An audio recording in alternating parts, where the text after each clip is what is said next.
So, Microsoft's deal with Nintendo for the next 10 years for Call of Duty is complete. Now, I heard about this a few weeks ago, and I still was wondering if they would actually go through with this.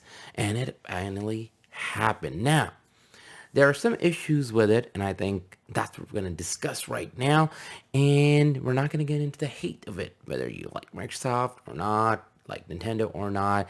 This is not about that. Now, on one hand, Microsoft, it's great for them, because Call of Duty, the expansion of it, more platforms, more people, so it works in that regard. On the other hand, though, same thing with Nintendo. You have a game that has such a big, big player base, and you're bringing it to your console. The only thing is, they're definitely not going to be doing that on the current Nintendo Switch, because, yeah, that can't handle something like that. All right, just the network adapter, it's not going to be able to handle the demand that Call of Duty needs from all of that jazz that's included in a Call of Duty game. Now, here's the thing. What happens to Nintendo and how they change? Look, we've always had two major players. You have Microsoft and PlayStation as like the big wigs. They have these different games on their console.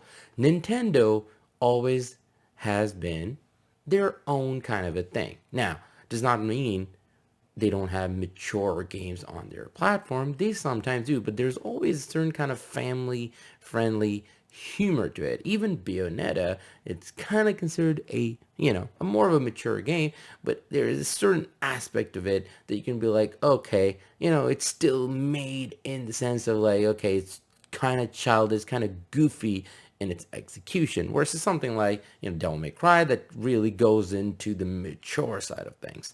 So how does Nintendo change from here on? Is Call of Duty, when you're playing online, there's a certain way you gotta handle yourself. Whereas Nintendo, you always play, you Mario, you have your Luigi, you have Kirby, you have Pokemon, you have stuff like that. And even the online segment of it is very chill. You treat Pokemon or you're doing anything like that, it's nothing like Call of Duty. When you're bringing that, it also changes the perception of the console, is that now Nintendo is not going to be looked at the way it was before. So what happens to their player base? What happens to the families who only want to buy Nintendo for the sake of, like, it's clean. We don't have to worry about kids going online and dealing with all the slurs and everything when playing Call of Duty. So now that is happening, how does that change? And that is where we're going to end this discussion, because that is the question of the day. What do you think is going to happen? Do you think Nintendo is going to survive the whole 10 years, or are they going to opt out of it eventually when they see that, okay, this is more of a change that we wanted for our console or our player base to kind of handle? So leave a comment below. Let me know. And other than that, thanks so much for watching. Thanks for all the support. I'll see you all soon. Until then, ta-da, take care.